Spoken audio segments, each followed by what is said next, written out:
La globalité, le fait que le mouvement soit global, que ça prenne tout de moi en même temps. Ben, c'est pas juste « Oh tiens, tout bouge en même temps ». Non, si je suis profondément en lien avec cette expérience, attends, que tout bouge de moi en même temps, tout de moi bouge en même temps, c'est pas fréquent quand même.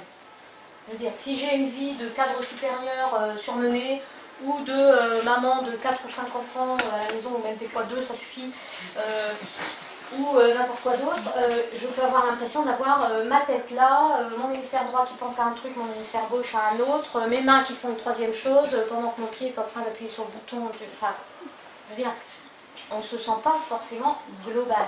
Enfin, je ne sais pas vous, mais c'est pas ce que les gens nous disent, en tout cas dans le réseau. Hein. On est plutôt un peu dispersé.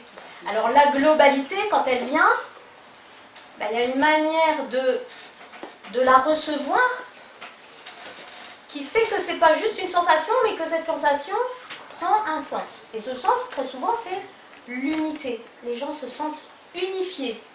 Et quand on se sent unifié, Danny Boy, il a une expression que j'adore pour dire ça, il dit le mouvement interne, c'est une entreprise humanitaire anti-exclusion.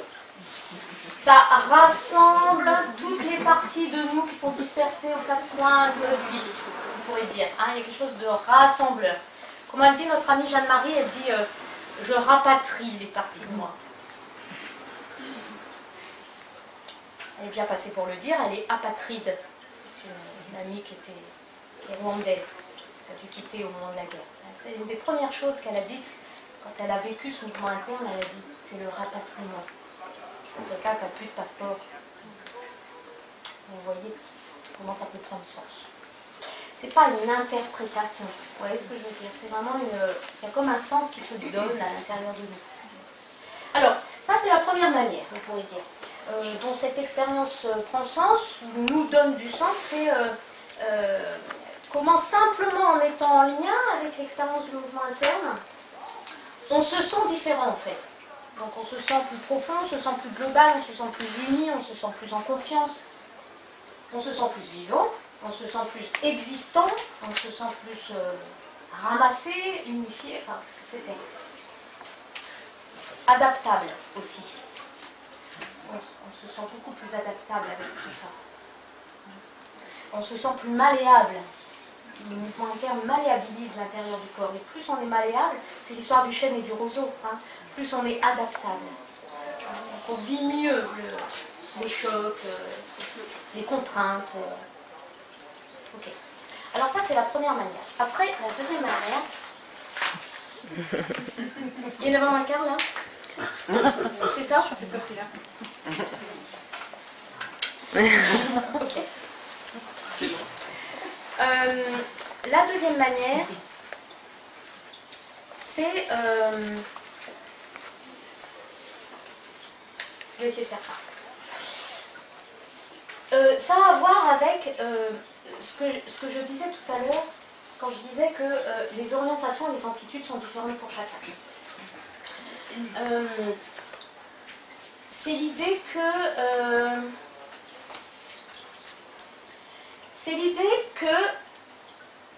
imaginez, on va imaginer, j'emploie souvent cette image, que là, un somato-psychopédagogue, ou en se mettant à plusieurs, pose les mains et fasse une espèce de bilan du mouvement interne de toutes les personnes qui sont ici. D'accord ? Donc on prendrait des prises globales, tout le tronc, le bassin, les jambes, les bras, on irait un peu dans toutes les zones du corps et on écouterait pour chacun de vous, au niveau de la tête, le mouvement il va plutôt où? Vous voyez, puisqu'on a tous, hein, on a dit, des orientations plus libres que d'autres, des restrictions à d'autres endroits, donc imaginez. On prend la tête, on écoute dans les différentes orientations. Ok, ah bah par exemple chez madame, c'est plus vers l'avant. Chez monsieur, c'est plus vers le haut. En arrière, oh, ça bloque, hein, ça y va pas facilement. Il pourrait faire ça volontairement, mais si on écoute le mouvement interne, difficile. Bon voilà, on fait ça au niveau des bras, des jambes, du tronc, partout. Et on fait comme une espèce de portrait. Qui ne serait pas un portrait physique, mais qui serait un portrait interne, enfin de ce mouvement interne. Alors par exemple, là dans la tête, c'est plus comme ça, dans le tronc, hop, plus en arrière, dans les jambes, plus là, d'accord? On fait ça sur tout le monde. Et là, on obtiendrait une espèce de portrait, de schéma de nous, mais qui serait plus du tout, alors qui ressemblerait, on n'aurait plus du tout la forme là. Moi, j'aurais une forme bien tubule là-bas. En tout cas, là-bas. Voilà. Là, quand même, parce que j'ai appris, en arrière aussi, mais quand même moins. Hein, bien ancré aussi vers le bas. Bon, voilà. Alors que parmi vous, il y aurait des gens qui seraient plutôt aspirés et inspirés vers le haut. Vous voyez, c'est un autre profil. Voilà. Des gens qui seraient plus en arrière, donc plus en avant. Des gens où tout le mouvement interne serait peut-être concentré vers le haut, avec des jambes pas très habitées, on pourrait dire ça comme ça, par le mouvement interne, avec un mouvement interne moins présent. D'autres, au contraire, l'inverse. Bien dans les jambes, vous voyez, puis moins mobile en haut. Voyez. Vous reconnaissez comme des portraits que à votre avis, si on fait votre portrait, ça donnerait quoi? Même pour ceux qui ne l'ont jamais sorti. Vous voyez apparaître que si on s'amusait à faire ça, le portrait qui se dessinerait nous ressemblerait pas mal. Mais nous ressemblerait pas tant physiquement, parce qu'en fait ça ne nous ressemblerait pas beaucoup physiquement, mais psychiquement. Ça ressemblerait à notre personnalité, ça ressemblerait à notre caractère, ça ressemblerait à nos facilités d'action, ça ressemblerait aussi à nos difficultés d'action. On verrait très vite ce qui est facile à faire et du coup ce qui est facile à être. Et ce qui n'est pas facile à faire et qui n'est pas facile à être. Vous voyez le lien entre faire et être? Si c'est facile pour moi, mais ça a toujours été facile pour moi, d'aller en avant, ça veut dire que c'est facile pour moi d'aller de l'avant. Ça veut dire que je suis quelqu'un qui est, qui suis. Je suis ça. C'est pas seulement que je fais. C'est pas seulement que j'ai des facilités à agir, parce que ça correspond à la dynamique d'action. Mais je suis ça. Vous voyez la nuance, hein? Au début, quand j'ai commencé, la méthode, l'arrière, le quoi, ça n'existait même pas dans ma représentation. Je pouvais reculer hein, si je voulais comme ça. C'est pas la question. Mais dans ma sensation du mouvement interne, il n'y avait rien derrière. Je ne savais même pas qu'il y avait un espace derrière moi. Alors évidemment, j'étais quelqu'un qui fonce. J'étais quelqu'un d'hyperactif, j'étais quelqu'un d'hyper efficace. D'où la tête? J'avais pas le choix. D'où la tête? D'où la tête. Sprinteuse. Sprinteuse. Pas autre chose.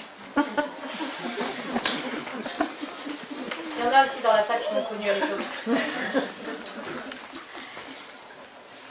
Eh ben, ok, j'étais super efficace. La fille qui fait 15 trucs en même temps, tout ça. Bon, mais j'avais pas le choix. J'avais pas le choix. J'avais pas le choix de faire autrement ou d'être quelqu'un d'autre. Je n'avais aucun recul par rapport à rien.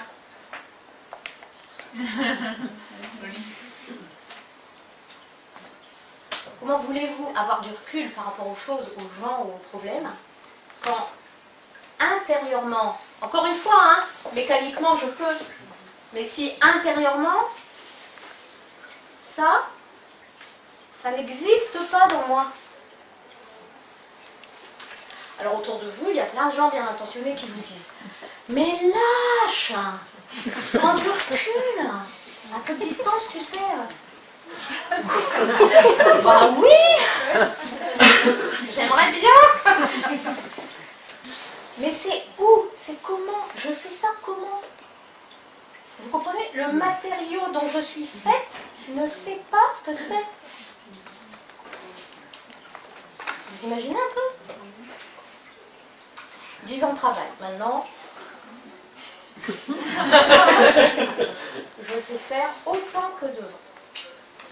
Voilà comment, par exemple, ça prend sens. Mais dans ce que je suis en train de dire, vous voyez qu'il y a deux choses. Il y a, si on faisait là notre portrait sensoriel interne, il y a, on rencontrerait qui on est. Ok. Est-ce que la somatopsychopédagogie est une voie de connaissance de soi et de meilleure connaissance de soi? Oui, évidemment. Mais je ne suis pas sûre que ce soit ça l'essentiel. Parce qu'en même temps, est-ce qu'on aurait des grosses surprises? Non. Là, tout à l'heure, je suis sûre qu'il y en a là, quand ils ont un peu souri parce qu'ils me voyaient venir avec mes histoires. Je suis sûre qu'il y en a qui se sont dit, alors même qu'ils ne connaissent pas le mouvement interne et qui n'en ont jamais fait l'expérience, ouais, ok, bah moi, ça donnerait ça et ça. Parce que vous connaissez déjà, en partie bien sûr, hein, c'est jamais total, mais... Bon, c'est bien d'avoir confirmation, puis une fois de temps en temps, on peut quand même avoir une bonne surprise. Quand on écoute son mouvement interne, on peut se rendre compte que dans soi, je sais pas, je me souviens d'un jeune homme que j'avais accompagné à une époque, qui avait vraiment, alors, pas confiance en lui du tout, et qui surtout n'arrivait jamais à mener quelque chose au bout. Et ça faisait, je sais pas, il avait peut-être 24 ans à l'époque, et ça faisait au moins 3 ou 4 fois qu'il changeait d'orientation de formation universitaire, d'orientation, j'ai qu'à vous dire. Et en fait, dans son corps, effectivement, il y avait ça. Vous voyez, on retrouve la même chose. Hein, le mouvement interne était comme hésitant. Alors là, c'est pas un problème d'orientation, c'est un problème d'amplitude. Tout à l'heure, je parlais des amplitudes. Effectivement, ça n'allait jamais au bout d'une amplitude. Et il a suffi de lui montrer comment aller au bout d'une amplitude pour que tout son rapport à sa manière de faire et d'être change. Vous voyez, des fois, on peut se dire, ah oui, mais en fait, je l'ai, cette ressource. Je l'ai dans moi. On peut avoir une bonne surprise. Bon.